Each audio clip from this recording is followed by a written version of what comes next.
Welcome also in my name. I will be very short because you were following the Congress. You know what happened. Maybe I just repeat that we have some new EXCO members and one new FIFA Council member.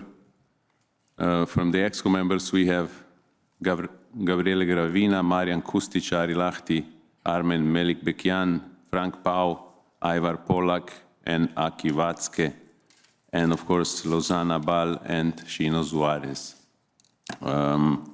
For the rest, I leave it up. I'm sure you have questions. Okay. Does anybody have a question? Mr. Gardner. Jamie Gardner, PA. Alexander, at last year's Congress, you said you had no intention to stand again in 2027. I just wondered, a year on, whether you reflected on that and whether you've heard from other UEFA members about support, that they would support you running again, and how you feel on that now, and whether you've maybe had a change of heart at all? Let's speak about today's Congress now. I've heard many things, you heard many things, but it's not the time to speak about that. Next one, gentleman on the second row. No, next to him. Hello, my name is Andreas Helios. I'm from Norway. I have two short questions. What do you think Lise Klaveness can contribute to in the EXCO? And when do you think that Russia can be admitted to football, European football again? Lise is experienced in football, and she worked in football a lot. I'm sure she can contribute a lot. But I think before I speak about that at a press conference, I should speak with her first. About the readmission of Russian teams, I said that many times, and I can repeat it. And if I repeat it, you will still have your doubts. When the war stops, they will be readmitted. Martin. Martin Ziegler from The Times. Interesting presentations, I thought, about the Champions League, about revenues. Mr. Infantino talked about the Club World Cup, which adds to the football calendar. In terms of that, can I ask your reaction to the FIFA Council member from Uruguay when he proposed at the last meeting about expanding the 2030 World Cup to 64 teams, and particularly the effect that could have on the commercial and competitive value of the European qualifying tournament? Yeah, I mean, this proposal was maybe even more surprising for me than for you. I think it's a bad idea. I think it's not a good idea for the World Cup itself, and it's not a good idea for our qualifiers as well, as you know. So I'm not supporting that idea. I don't know where it came from. It's strange that we didn't know anything before this proposal at the FIFA Council. Gentleman there. Khaled Naha from Germany. What is your opinion on the Club World Cup, which is coming? It's also disrupting a little the calendar this year. Now, Club World Cup is happening, and that's it. Clubs from Europe wanted it, and I don't see it as a kind of competition to our competition. I think it will be more matches for some of the players, but maybe that's more a question for my dear colleague Gianni Infantino than for me. Marcus, you had your hand up. Hi, Alex.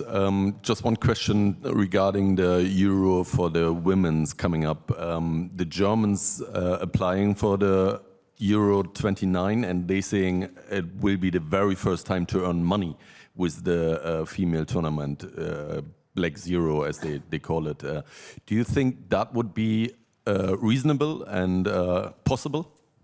I mean, it's always possible to host any competition in Germany because you're good organizers and the infrastructure is good. Everything is more or less ready, but of course it's a decision of the executive committee, and we have to see the bids and decide when time comes.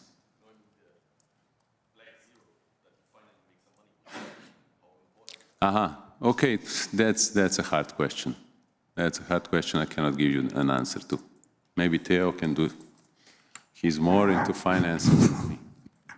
Thank you for the gift, President. Look, it's not an issue of making profit or loss, because in the end of the day, we include distribution. And if you look at the numbers already from this year's Euro, the huge difference in cost, because you saw the numbers from David's presentation, that's a minus, is the continuous increase of the amounts we give back to the national associations who are participating and to those who don't. So it's a matter of what do we give back? So we see it as an investment. We need to push women's football. You have seen our strategy, so this will continue also for 29. As for the bid itself, may the best one win. And financially, every women's Euro is better. But it takes time to get it even better. And we are all doing all we can that it happens as soon as possible.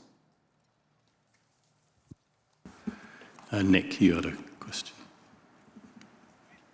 Hi, Nick Ames from The Guardian. Just on the Russia question again, the potential reintegration, would it be something that UEFA, as a European governing body, took the lead on, or would you wait and see what other global governing bodies, for example, did first? I don't understand your question. Okay. If Russian teams were reintegrated, okay, is it a process that UEFA would take the lead on, or would you wait and see what other governing bodies decided to do first? The first decision was done together with FIFA, and as much as we discuss with FIFA, I think we will do it. We'll do it together when we do it. Thank you. Okay, Fabio at the end, and then Matt, and then we'll take one from you, and then we're done. Thank you. Hi, President. Fabio. Just an easy question. Can I have 2 words about Italian candidate Gravina, elected again, your good friend? Thank you. About Gabriele? Yeah, Gabriele Gravina is a great football administrator and a great person. And I count on him very much.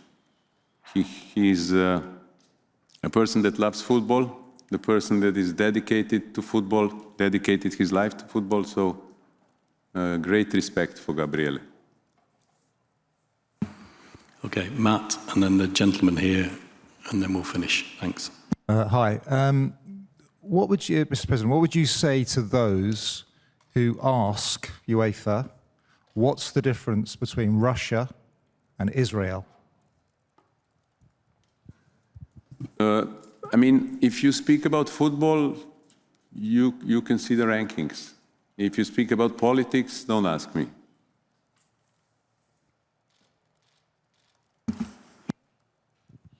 Hi, good day. Boris Jovicic from RTL Television Croatia.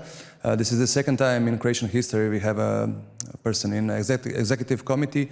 How well do you know Croatian Football Association and Marijan Kustić, and what do you expect from him? And could you answer on Croatian maybe? I mean, I know Marijan very well, I know Croatian Football Association very well, and I know Croatia very well. It's a neighboring country. Marijan is, I don't want to repeat myself, but as I said for Gabriele, but he's really dedicating his life to football. He's a hard worker, and I expect a lot from his contribution. Okay, great. Thank you very much, everybody. Thank you, and all the best. Safe trip home.